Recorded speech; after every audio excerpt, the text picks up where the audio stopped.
नमस्कार। आज तारीख 5 अक्टूबर दिन रविवार। आप सुन रहे हैं द लेंस का न्यूज पॉडकास्ट राउंड अप। मेरा नाम है पूनम ऋतु सिंह। चलिए करते हैं खबरों की शुरुआत।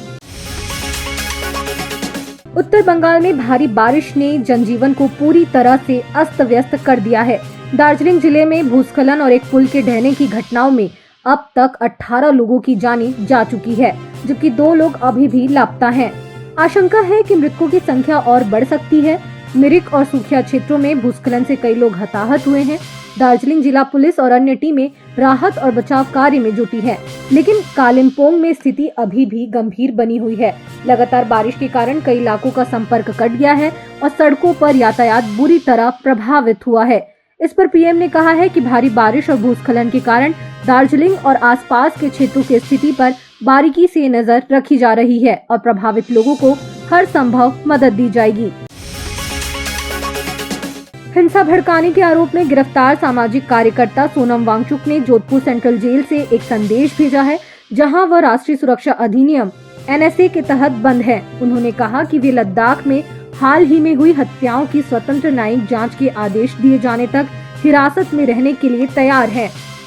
वांगचुक के वकील मुस्तफा हाजी और उनके बड़े भाई कासिम दोरजे ने शुक्रवार को उनसे मुलाकात की और लद्दाख तथा देश के बाकी हिस्सों के लोगों तक उनकी बातें पहुंचाई। इसके पहले उनकी पत्नी गीतांजलि उनकी जमानत को लेकर सुप्रीम कोर्ट पहुंची हैं। पंजाब नेशनल बैंक के 13,500 करोड़ रुपए के घोटाले मामले में वांछित भगोड़े नीरव मोदी से भारत में किसी भी एजेंसी द्वारा पूछताछ नहीं करेगी। नीरव मोदी को सिर्फ अदालती कार्रवाई का सामना करना होगा, उसे हिरासत में भी नहीं लिया जाएगा। यह आश्वासन ब्रिटेन की एक अदालत द्वारा नीरव मोदी की प्रत्यर्पण प्रक्रिया को फिर से शुरू करने की याचिका स्वीकार करने के बाद दिया गया है। नीरव मोदी पर पंजाब नेशनल बैंक के 1300 करोड़ रुपए के घोटाले का आरोप है। CBI और ED ने अब तक उनकी हजारों करोड़ की संपत्तियां जब्त की है। भारत सरकार नीरव को जल्द से जल्द देश लाकर उस पर मुकदमा चलाना चाहती है। Central drugs standard control organisation CDSCO Shri Sun Pharmaceuticals के खिलाफ सख्त कार्रवाई की तैयारी कर रहा है, जो कोल्ड्रिफ्ट का सिरप बनाती है। मध्य प्रदेश में इस सिरप के कारण 32 दिनों में 16 बच्चों की मौत हो चुकी है, जिनकी उम्र 1 से 5 साल के बीच थी। हालांकि प्रशासन ने अब तक केवल 11 मौतों की पुष्टि की है। कोल्ड्रिफ्ट दवा का निर्माण तमिलनाडु के कांचीपुरम में हो रहा था। अब इसे मध्य प्रदेश, केरल और तमिलनाडु में प्रतिबंधित कर दिया गया है। देश भर में दवाओं को नियंत्रित करने वाली संस्था CDSCO Tamil Nadu food and drug administration FDA को पत्र लिखकर दवा कंपनी के खिलाफ कठोर कदम उठाने की योजना बना रही है। तमिलनाडु के ड्रग डिपार्टमेंट की जांच में पता चला है कि कोल्ड्रिफ्ट का सिरप में 48.6% डाइथिलीन ग्लाइकॉल की मिलावट थी, जो एक जहरीला रसायन है। बिहार में चुनाव की तैयारियों को लेकर मुख्य चुनाव आयुक्त ज्ञानेश कुमार ने आज पटना में प्रेस कॉन्फ्रेंस की। उन्होंने बताया कि 24 जून 2025 को शुरू हुआ विशेष मतदाता सूची पुनरीक्षण सफल रहा, जिसमें 90,217 बूथ लेवल ऑफिसरों ने बेहतरीन काम किया। अब मतदाता बूथ पर मोबाइल ले जा सकेंगे। EVM पर प्रत्याशियों की रंगीन तस्वीरें होंगी और 100% वेबकास्टिंग होगी। किसी बूथ पर 1200 से अधिक वोटर नहीं होंगे। नए पुराने दोनों वोटर कार्ड मान्य होंगे। बिहार के बाद अब अन्य राज्यों में भी SIR लागू किए जाएंगे। उत्तर प्रदेश के रायबरेली जिले के ऊंचाहार में चोरी की अफवाह ने एक निर्दोष दलित युवक की जान ले ली। 38 वर्षीय हरिओम वाल्मीकि, जो मानसिक रूप से अस्वस्थ थे, उनको ग्रामीणों ने चोर समझकर बेरहमी से पीटा, जिससे उनकी मौके पर मौत हो गई। भीड़ ने उनके शव को रेलवे ट्रैक पर फेंक दिया।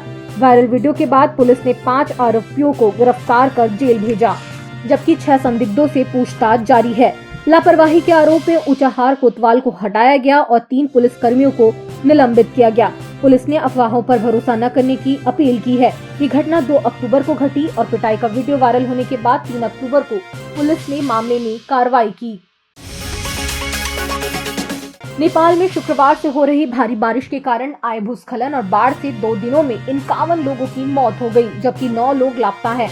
मीडिया रिपोर्ट्स के अनुसार पूर्वी नेपाल के इलाम जिले में सबसे अधिक नुकसान हुआ है, जहां भूस्खलन से 37 लोगों की जानें गई।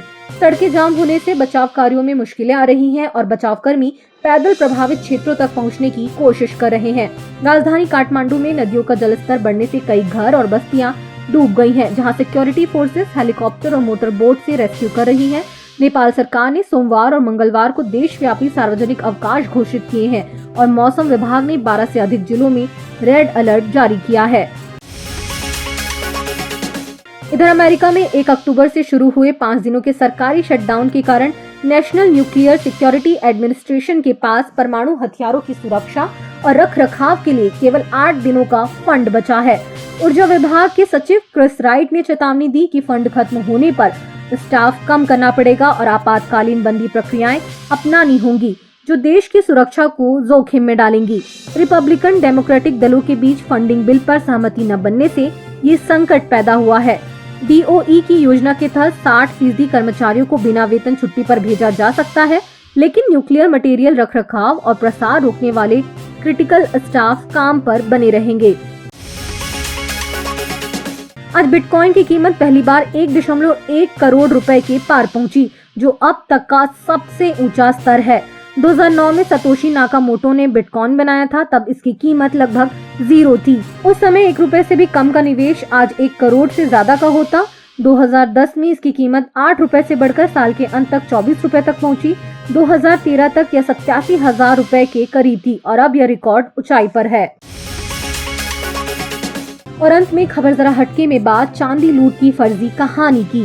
छत्तीसगढ़ की राजधानी रायपुर में 86 किलो चांदी की लूट की सनसनीखेज खबर ने पुलिस को भी हैरान कर दिया, मगर जांच में जो सामने आया उसने सबको चौंका दिया। आगरा के कारोबारी राहुल गोयल ने दावा किया था कि नकाबपोश लुटेरों ने उनके फ्लैट से 1.25 करोड़ की चांदी लूट ली, लेकिन सख्त पूछताछ में राहुल ने कबूल लिया कि यह सब झूठ था।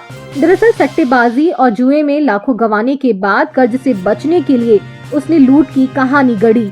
पुलिस की जांच में न तो लुटेरों का कोई सबूत मिला, न ही सीसीटीवी में कोई सुराग।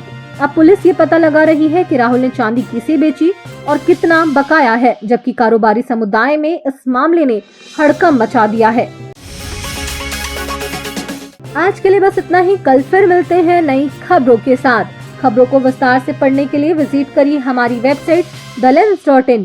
यूट्यूब के अलावा हमारे पेज को फेसबुक, इंस्टाग्राम और एक्स पर भी फॉलो करें। शुक्रिया।